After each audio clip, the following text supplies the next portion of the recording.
Bom, e o nosso segundo vídeo de terça-feira, agora, dessa vez a gente falou da Ferrari terça-feira passada, essa terça a gente vai falar da Red Bull, né? A Red Bull foi até mais tranquila, começou um ano bem complicado, depois foi meio suave na nave aí, vamos dar uma olhadinha e também só dar uma olhada para o ano que vem, o que pode acontecer e por que, de repente, a Red Bull pode ter uma queda de rendimento, vamos explicar agora. Primeiro vamos repassar pelo ano da Red Bull.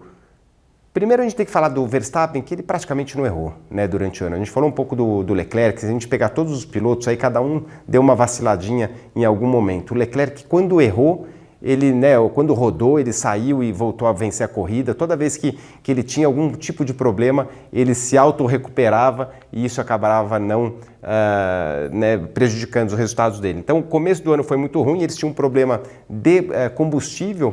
No teste em Barcelona, eles nunca andaram com o tanque vazio até lá embaixo, e toda vez que o combustível chegava lá embaixo, eles tinham um problema né, da alimentação, e aí pararam em duas provas logo de cara, e isso, né, começou a dar a impressão que a Ferrari ia ser voadora, mesmo porque a Ferrari sempre largando na frente. Só que o que acontece? A Red Bull começou a temporada muito mais pesada, muito além do limite do peso.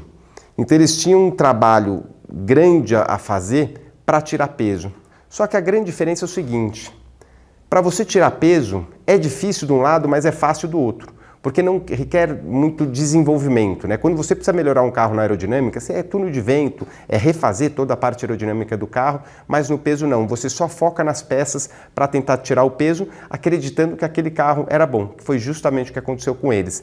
E quando você tem um excesso de peso, o carro sente muito mais na classificação do que na corrida. A corrida de tanque cheio, pneu velho, né, o pneu vai sendo usado, não é tão sensível quando você fala em 10, 15 quilos a mais, mas na classificação faz uma diferença grande. E era isso que mostrava, né?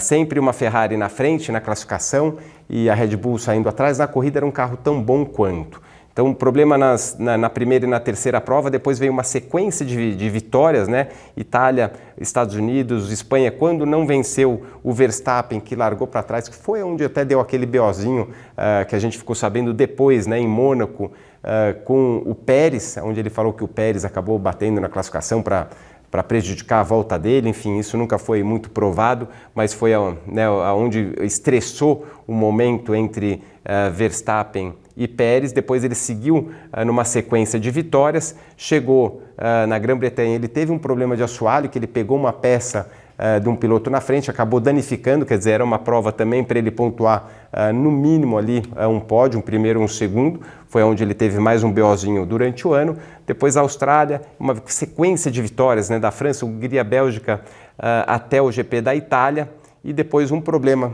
também já esperado, que não foi um problema, em Singapura, onde ele fez a troca de motor. Uma pista, teoricamente, que passava mais fácil, ele largou lá para trás, mas nisso deixou também a pista livre para o Sérgio Pérez vencer a prova. E só foi sucesso dali até, né, menos o Brasil.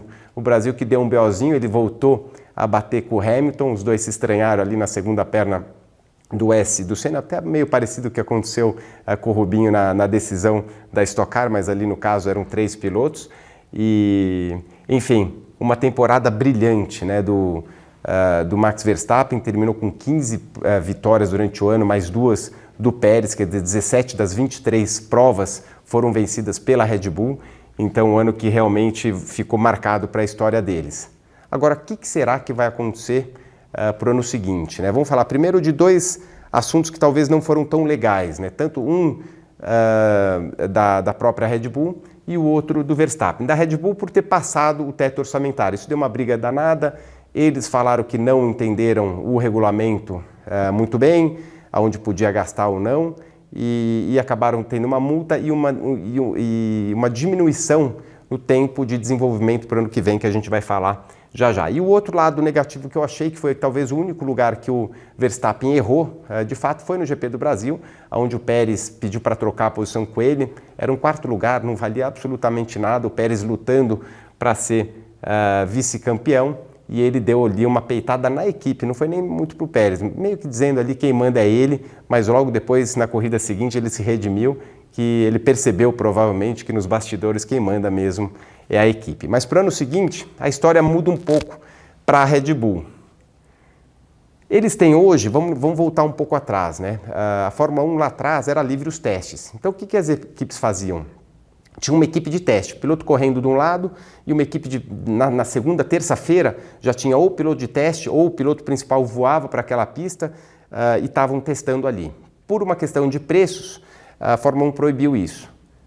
Para compensar, né, enquanto tem dinheiro, a Fórmula 1, né, aliás não é a Fórmula 1, carro de corrida a gente queima todo ele, né? Então, eles começaram a ir muito para túnel de vento, para o desenvolvimento fora da pista, já que estava proibido.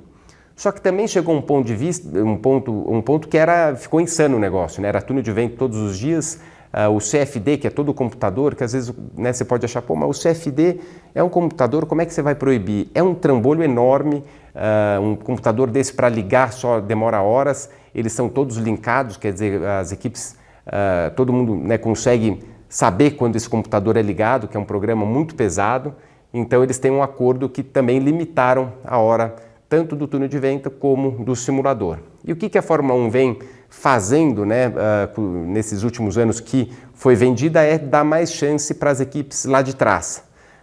Então eles têm mais tempo de desenvolvimento do que as equipes da frente. É uma forma de punir quem está indo bem. E nesse ano aqui, como é que fica? A Red Bull, teoricamente, quando a gente fala de 100% da parte de túnel de ventos, a gente está falando de 400 horas, é muita coisa que eles têm, tanto de CFD como de túnel de vento. Quer dizer, no 100% você teria essas 400 horas. A Red Bull, por vencer o campeonato, ela só teria 70%, já é uma queda grande, e assim vai do segundo lugar, que é a Ferrari 75%, a Mercedes 80%, até chegar a Williams lá embaixo com 115%, é 115%.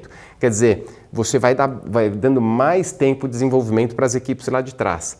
Só que com essa quebra de regulamento que a própria Red Bull fez em 2022, eles receberam mais um pênalti, quer dizer, de 70% baixaram para 63% de uso desse desenvolvimento. Então, basta saber aí o quanto que isso vai prejudicar. Na minha opinião, a Red Bull vai continuar muito forte porque eles tiveram um ano muito bom, muito menos complicado, né, você evoluir a um carro que já era bom, enquanto os outros estão tentando deixar aquele carro bom. Essa diferença de túnel de vento, eu acho que vai ajudar sim as equipes de trás a aproximarem, não para o ano que vem. O ano que vem acho que ainda é o primeiro passo, acredito que a gente vai continuar vendo uma Red Bull muito forte. Semana que vem vamos estar falando do teste que teve lá em Abu Dhabi, depois da corrida, 2 brasileiros andaram e aliás foram muito bem e a gente vai explicar na terça-feira que vem. Um abraço!